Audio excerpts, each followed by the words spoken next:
What's your story? Come along, no need to hurry. Every voice is meant to be heard. What's your story? Tell it loud, tell it proud. What's your story? Let's share it with the crowd. That's my story and now I'm sticking to it. What's your story? Hey guys, welcome to another episode of Talking with Jorge. Today we have a guest that we have never met before. You know, somebody who found us online and she went online on the website and she booked their own podcast. And here we are. I have Ruby with me today. Ruby, good morning. Welcome to the podcast. Good morning, Jorge. Thank you for having me here. Yeah. Hey, so you found us online. Yes. You know, and we've never met. But welcome to Ventura Graphics. Welcome to our studio. Thank you. And we want to talk about what's your story. I want to know about your business. What is it that you do? You know, so who is Ruby? Tell me about Ruby. Yeah. So I actually was, born and raised here in the LA County area. And then my parents decided to actually move out here to Palmdale. So I've been, in Palmdale since 2003 and, grew up here, with the community. I went to school. I decided to go get like my bachelor's in sociology, psychology. I kind of just grew up here. Where did you get your bachelor's degree at? I actually went to the University of Bakersfield. I loved it. I actually did 2 years there, and then I did 2 years of community college in the Antilla Valley. You went to ABC? Yes, ABC. Oh, it sounds like my daughter. I have my daughter, Desiree, Yes. who did her general education at ABC, right? And then she transferred to San Francisco State University. Okay. And her major was the same thing that you major in. Oh, in sociology? In sociology or in child, something. Yeah. And it happened during pandemic, right? So Desiree was the first one to move out of the house of one of our kids, right? So my wife and I went to San Francisco. We dropped her off over there at the university. And we were all crying and sad because she moved out. 2-3 months later, she called us, "Hey, Dad, you guys got to come pick us up because they're kicking us out." "What do you mean they're kicking you out?" "Yeah, pandemic hit." Wow. So she had to come home and finish all her school from home, things like that. She finally graduated, eventually. We went back to the graduation in San Francisco State. Okay. So when you went to Bakersfield, did you have to commute or did you move up there? No, I actually did the satellite school that's next to the ABC. I actually did that. I did have like at least one class that I had to go to the actual university itself, but the drive wasn't too bad, but I really loved it. I enjoyed it, got into activities there, got into, making sure that we're able to run the school activities. I really loved it. I met a lot of, great people and honestly I just love the vibe, how it was in there. It's just a little tiny community. It's a small little school. You get to know everybody. And then for me, it happened after the pandemic. So I graduated in 2000 and I think it was 16. Yeah, no, kidding. 2019. So close almost to the pandemic. Yeah, but not very close. Yeah. Very close. So now you're in the financial industry, right? Yes. How did you get into the financial Into the business? Into the business. Yeah, so definitely. So I started out in the mental health field. I was doing great. I loved it because that's something that I like to do, is help people a lot. And then I ended up getting pregnant. Oh, wow. And I did the maternity leave and I was like, I don't want to go back to work. I want to stay here with, my son.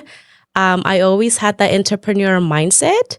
And I actually saw one of my friends always talking about like her financials and, how she got a job, working in that industry. And I was like, hey, how do you get into it? Because I want to learn more. I want to educate people on financial literacy. And she told me, first you obviously have to get licensed. You have to do these trainings. You have to do all of the things that the state's required, right? And I jumped into the opportunity and I happened to get hired by her company. And that was a really huge opportunity for me because I was able to, continue with my education. I was still able to, stay at home with my son. And from there, it just kind of grew. I learned so much. Like I said, I always had a passion, for business. Funny thing is, I was actually going to major in business when I was in school, but then my mind, I was like, what am I gonna do? Like, how am I gonna open my own business? I'm not gonna have any money. So I kind of that's why I went to the sociology route. Uh, but then having this opportunity, like I said, really opened my eyes to what's out there. I love educating myself. I love learning new things, and I think it was like the perfect opportunity when I reached out to that specific friend. Wow. And how long you been doing it now? I'm sorry. The It's gonna financial? be now almost 4 years, so it's been a while. Wow. Yeah, 4 years. Now, do you work for a particular company? I do. So the company that I work for, it's actually called Experior. So they actually been in the business since 2014.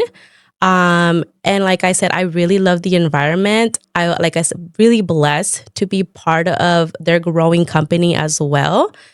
And again, it's just all about educating people. I love that I get to go out there, help somebody. I'm not in it for the money. I'm just there to help educate them, making sure like, hey, what are your, finances? How can I help you? Just making sure like your family is always protected. So you're educating everyone on savings, investing, Correct. things like that. Yeah. You know, it's I think it's a cultural thing, you know. In our culture, the Latino culture, our grandparents, my grandma, my grandpa taught us that put it in the mattress, under the mattress, Correct. right? Under colchon, right? And our parents is the same thing, right? And so it's a cultural thing, I think. Do you see, having that as an obstacle in your industry where a lot of your customers, your clients might find it that, no, we don't want to talk investment. I don't want you to know how much I got. Mm-hmm. I don't want you to know that I have this under the petate, the colchon, and stuff Yeah. like that, right? Do you find that out I there? do. It's actually right in the Hispanic communities, it's taboo to talk about your finances, right? So most definitely, when I do bring it up to people, they're always like, but why? I have, my money's just in the bank. It's safe. But people don't know, like if you keep your money in the bank, it's not doing anything for you. It's not growing. Or putting it in the colchón, right? Ahí se va a quedar el dinero, no va a crecer. Like how you were saying, like if somebody passes away and they have like a little savings in their mattress, how are we supposed to know? Right. So for me, it's more of like educating, the person, letting them know like, hey, your money is safe. Why not work? You work hard for your money, right? Why not make it work for you? Right. So I always educate them, always let them know like, hey, this is something that you can do. Maybe you can have like a high yield savings, put it in here. Or, hey, do you have protection? What happens if, you passed away? What's going to happen to your house? Is it protected? Is it not? Or when you do pass away, do you have insurance on yourself? Is your family gonna have to go do like a GoFundMe? How are they gonna pay for that? So then you start, talking to them, educating them. I'm not, you're not gonna do like a sales pitch. You never do that. Always start with the education, and that's something that I like to do. I want to be able to do the financial awareness, not just in the Latino community, but in every single community, right? And again, just continue the education because even when I was in high school, I didn't know about finances. I don't even know how to write a check. Even after high school, I think I had to tell my mom, how do you write a check? And she's like, no sé, Google it. Eh, And I'm like, Google it? And that's something that I actually did. I actually had to Google how to write my first check. But something that my mom did taught me is, Mija, always like save your savings, right? You get paid, put it in the savings account, don't spend it, or just maybe spend like a little bit and the rest put it up. And just from that mentality, just kind of growing up, I just continue to have that drive and making sure we're able to, educate others about, their finances. yeah. When my grandmother passed a few years back, they were going through her things, her clothing, her jackets and things like that. And some stuff was given away, right? And my cousin found some money in her coat. And it wasn't $20. It was some money that she found in the coat. And imagine how much stuff was given away that we don't know about, that there was money there, right? There's people that have the money under the colchon, under the mattress. And what if there's a fire in your house and you burn your money, right? Right. So, yeah, education is great, continue educating us and convincing us that it's okay that it's not okay to have it in the mattress, right? And so what type of investments do you suggest they do, or what do you suggest they do with their money? Yeah. So honestly, every client is going to be different, right? So I always ask them, what is your goal? I'll give you something. For example, if one of the goals is to have, let's say they want to buy a house. Okay, great. Let's look at, do you have debt? If you do, let's help you reduce it. Let's make sure you have a savings account. And, we can put it in something called an high yield savings account, right? And then from that money, you go ahead and just kind of put it in there and you just let it grow. So the interest is just going to keep going and going and going, versus if you leave it in the bank, it's not going to grow. It's just going to stay there. You're not getting nothing in return. So I like to definitely have those for my clients, the savings account. But again, every client is different. I always like to ask, what are your goals? If that's one of your goals, okay, let's work on that. But definitely just kind of educating them on what's out there for them, because a lot of people don't even know what a high yield savings is. I didn't even know what a high yield saving was when I started. So And why not educate what it? is that? I had no idea what that. Yeah. So that, like I was saying, the high yield savings, putting an account, money that you have, it can be $500, $100, whatever money that you're able to put in there, you leave it there. You're not going to touch it, and it's just going to grow. Eventually, once, it starts growing and, you're able to see that the money is growing, you can be like, hey, Ruby, I see that my money is growing. Can I take it out? Okay, sure. What do you need it for? I can go ahead and help you with that. And if it's, to buy your house or whatever it is, then we'll go ahead and pull some of the money. Not everything, because you want to make sure it's continued to grow. But it's something that you can definitely put in there, put in mine out of sight, let it grow, take it out, and you kind of use it like your own personal bank account. That way you're not really asking for the bank for a loan, because it's your money that you are growing. Hmm. What are some of the common mistakes that you see people make with their finances? So I think the number one for me would be, people do not have a $400 savings account. Nothing. Imagine your car breaks. Imagine, a tire, or even like you have like a house problem. How are you going to pay for it? A lot of people don't have like an expense to cover a $400 expense at all. So definitely I always let, our clients know, like, hey, do you have a savings? Because if something happens, where are you going to get it? We're all about paycheck to paycheck, paying our bills, but we don't ever have that little savings. I'm not saying everybody doesn't have one, right? But most people cannot cover a $400 expense of, when something does happen. Technology. Let's talk technology. Okay. There's AI, right?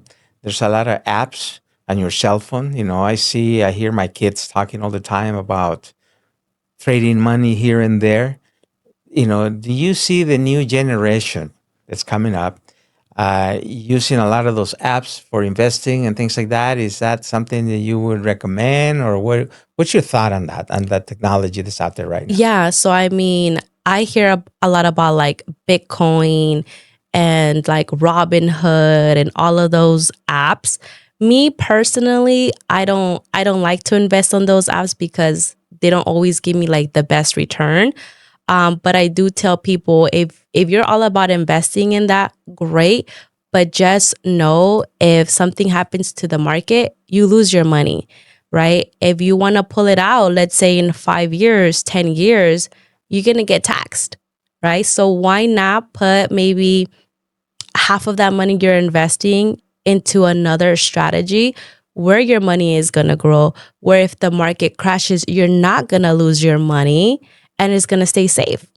And that's something that people don't know. People always think, oh no, if I invest, this amount of money, I'm not going to get it back. Or, if the market crashes, it's going to be gone. Well, no, like there are some strategies out there that your money is protected and it's a tax advantage. Like who does not want to have that tax advantage, right? Right. Where do you see Ruby 10 years from now? I think I just see myself, growing. I definitely want to continue to spread the awareness of financial literacy. I even started to think about why not have like a financial literacy class, like for the seniors in high school or even in college. Like, why not, spread it out there, even maybe writing a book about it. And then obviously continue to expand my business, continue to impact many people. And again, just educating them. That's literally my number one thing is education. Education is good. We have a nonprofit. We have the Ventura Foundation, and we focus on education on students. We raise funds by doing different events, right? We have the Taco Festival, Cesar Chavez Day. We have different events that we do throughout the year. And it's about raising funds, and we try to give scholarships to students and things like that because education, I know it's our future. Correct. Right? It's our future. Any advice, any last minute advice? Maybe somebody might want to get into your line of business. Yeah, I mean, if you're really trying to get into the line of business, get with someone who knows about the business, right? Because there's so many people out there that they're gonna just not steer you in the right direction, or they might want to get you in something that maybe it's not correct. So just get with somebody, that knows about the business. Make sure you do your own education and you're, continue to learn and just reach out. And if somebody out there that's, watching this and you're like, you know what, I want to be in her position, feel free to reach out to me. I can go ahead and, show you how to get started and see if this is something that's a right fit for you. All right. All right. So, that's Ruby's story, right? And what I'm going to do is we're going to put a QR code with her contact information. So if you want to know more about Ruby, want to know more about Ruby, scan the QR code right here. And then you'll see her contact information. What's your story? I want to talk to you about your story. Let's share it, talk to the crowd about it, what it is that you do. And reach out to us, go to our website and schedule your podcast and you'll be here like she was. And, we'll meet for the first time. It was great meeting you today. No, thank you, Jorge, for having me. I really appreciate it. Yeah, no, thank you for being here. And hopefully we'll see you again. Thank you. We'll see you at the next episode. What's your story? Let's share it with the crowd. That's my story! And I'm sticking to it.